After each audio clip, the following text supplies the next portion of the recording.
రాష్ట్రంలో రేవంత్ రెడ్డి గారి ఆధ్వర్యంలో కాంగ్రెస్ ప్రభుత్వం ఏర్పడ్డ తర్వాత ప్రత్యేకంగా హైదరాబాద్ మూసీ రివర్ ఫ్రంట్ కార్యక్రమాన్ని మరి ఎందుకంటే మూసీ రివర్ ఫ్రంట్ను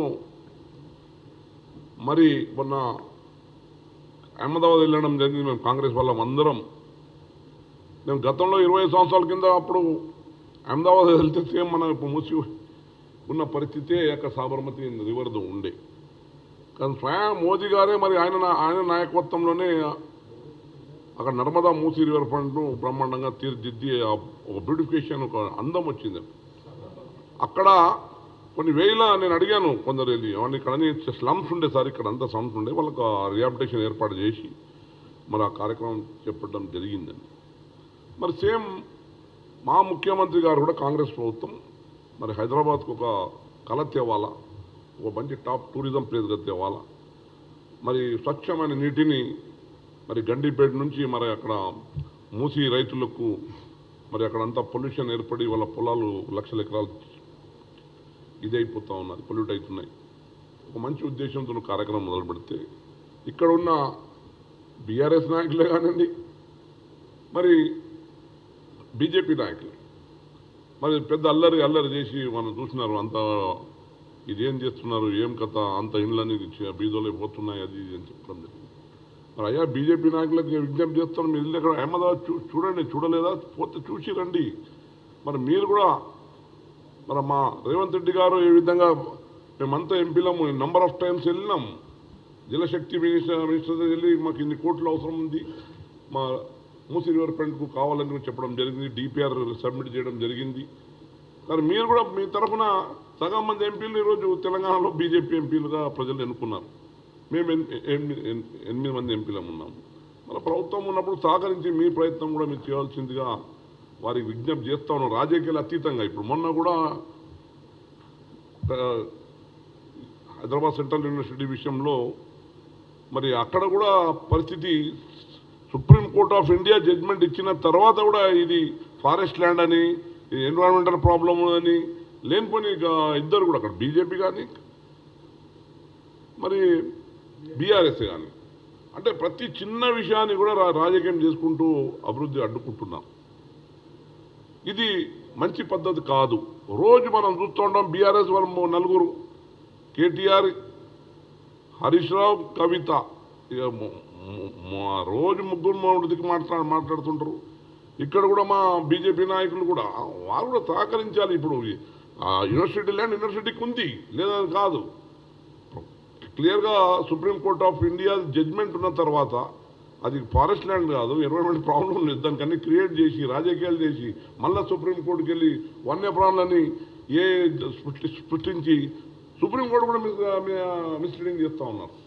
అంటే ఈ విధంగా ప్రతి విషయంలో ఎందుకంటే హైదరాబాద్ ఏమో లైఫ్ లైన్ ఆఫ్ తెలంగాణ.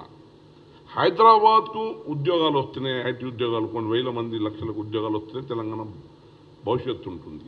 దాంతోపాటు మంచి టూరిజం ప్లేస్గా డెవలప్ అయితే తెలంగాణకే టూరిస్టులు ఇస్తారు, దానివల్ల రెవెన్యూ పెరుగుతూ ఉంటుంది.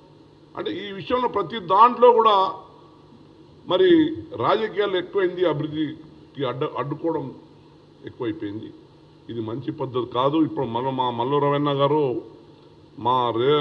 గత 16 నెలలుగా కాంగ్రెస్ ప్రభుత్వం ఏర్పడ్డ తర్వాత మరి చరిత్రాత్మకమైన నిర్ణయాలు తీసుకున్నాం మేము. ఈరోజు సన్న బియ్యం ఉచితంగా 6 కిలోలు భారతదేశంలో ఏ రాష్ట్రం అని ఇస్తుందా, దాంతోపాటు రైతులకు బోనస్, ఎవరైతే సన్న వడ్లు పండించే రైతులకు ఎకరానికి ఇప్పుడు నా నియోజకవర్గంలో జైరాబాద్ నియోజకవర్గంలో బాన్స్వాడ ఉంది. Banswada rice bowl of Telangana అంటారు, 90% వడ్లు పండిస్తారు.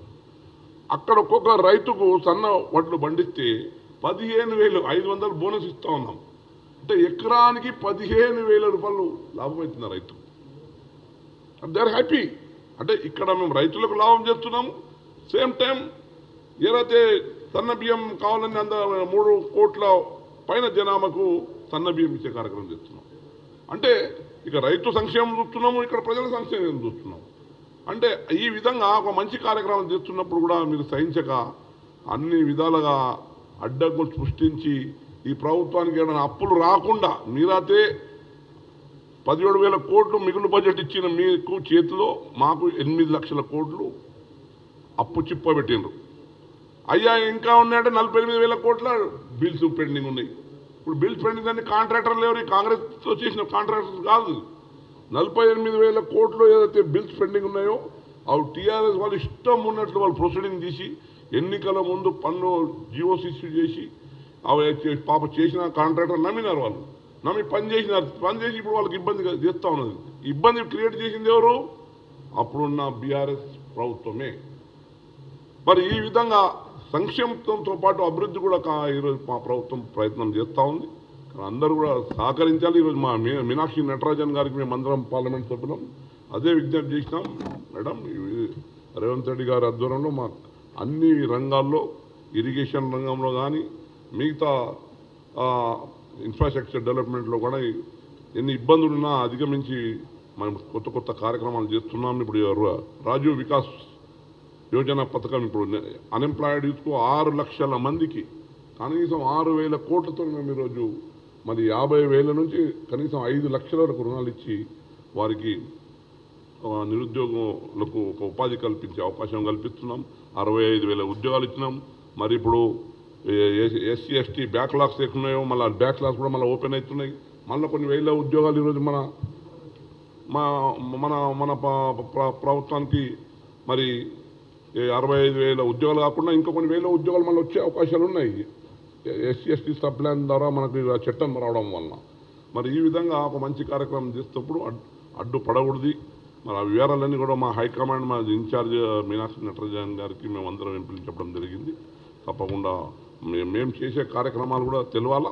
వారు కూడా మమ్మల్ని చెప్పడం ఏంటంటే మీరు పార్లమెంట్లో మీరు అందరూ కూడా సమైక్యంగా అయితే బీజేపీ ప్రభుత్వం అక్కడ చేస్తున్న అరాచకాలను మీరు గట్టిగా ఎదుర్కొనాలా. అన్ని విధాలుగా పార్టీ కోసం గట్టిగా నిలవాలా. పార్లమెంట్లో తగిన విధంగా మీరు రెస్పాండ్ కావాలని కూడా చెప్పడం జరిగింది.